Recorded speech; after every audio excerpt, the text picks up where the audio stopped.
أعوذ بالله من الشيطان الرجيم بسم الله الرحمن الرحيم Assalamu alaikum dear viewers, welcome to Jameel TV once again. Today we will complete its historical background and then we will discuss its topic. Let us resume our historical background discussion. The first Jewish tribe, which after the Battle of Badr openly and collectively broke their covenant, were the Bani Konaka. They lived in a locality inside the city of Medina as they practiced and crafts of the goldsmith, blacksmith, and vessel maker. The people of Medina had to visit their shops fairly frequently. They were proud of their bravery and valor. Being blacksmiths by profession, even their children were well armed and they could instantly muster 700 fighting men from among themselves. They were also arrogantly aware that they enjoyed relations of confederacy with Khazraj, and Abdullah bin Ubay, the chief of the Khazraj, was their chief supporter. At the victory of Badr, they became so provoked that they began to trouble and harass the Muslims and their women in particular, who wasted their shop. By and by, things came to such a pass that one day a Muslim woman was stripped naked publicly in their bazaar. This led to a brawl in which a Muslim had and a Jew were killed. Thereupon, the Holy Prophet ﷺ himself visited their locality, got them together, and counseled them on decent conduct. But the reply that they gave was, O Muhammad ﷺ, you perhaps think we are like the Quraysh. They did not know fighting, therefore you overpowered them. But when you come in contact with us, you will see how men fight. This was in clear words a declaration of war. Consequently, the Holy Prophet ﷺ laid siege to their quarters toward the end of Shawwal, and according to some others of Zikad after Hijrah too. The siege had hardly lasted for a fortnight when they surrendered and all their fighting men were tried and taken prisoners.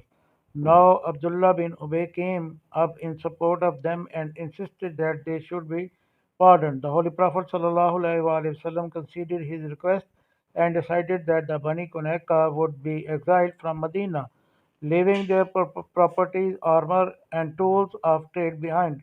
Ibn Sa'd, Ibn Isham, Tarikh Tabari. For some time after these punitive measures, that is, the banishment of the Kunaka and killing of Ka'b bin Ashraf, the Jews remained so terror-stricken that they did not dare commit any further mischief. But later, when in Shawwal, after Hijrah 3, the Quraysh, in order to avenge themselves for the defeat at Badr, marched against Medina with great preparations, and the Jews saw that only 1,000 men had marched out with the Holy Prophet ﷺ as against 3,000 men of the Quraysh, and even they were deserted by 300 hypocrites who returned to Medina. They committed the first and open breach of the treaty by refusing to join the Holy Prophet ﷺ in the defense of the city, although they were bound to it. Then, when in the Battle of Uhud the Muslims suffered reverses, they were further emboldened, so much so that the Bani and Nadir made a secret plan to kill the Holy Prophet ﷺ. Though the plan failed before it could be executed according to the details, after the incident of Bir Muanna Safar after Hijrah 4, Amr bin Umayyah Damri slew by mistake two men of the Bani Amir in retaliation, who actually belonged to a tribe which was allied to the Muslims.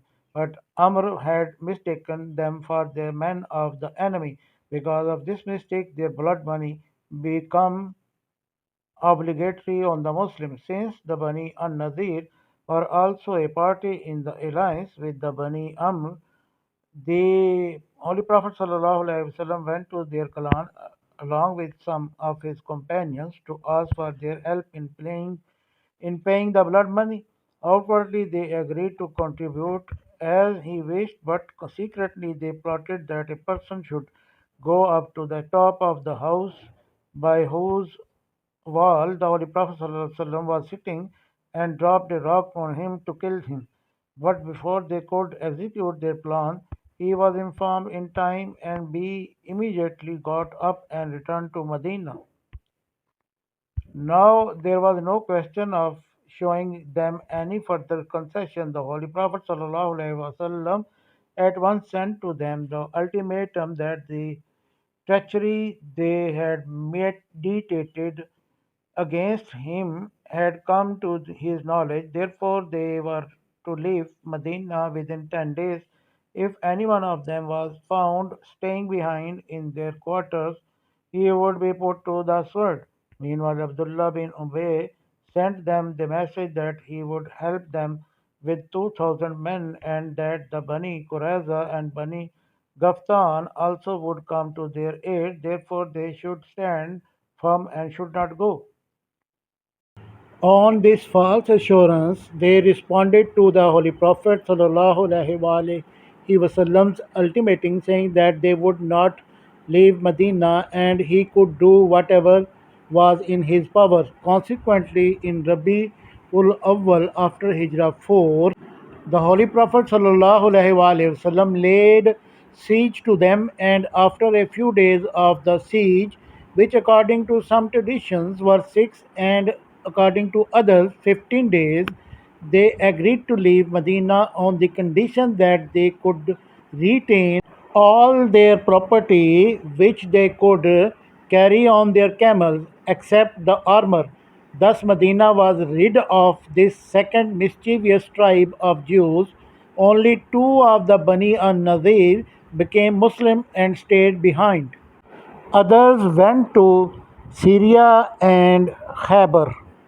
This is the event that has been discussed in this surah.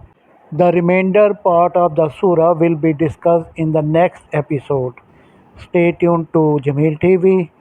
Jazakallah. Thank you.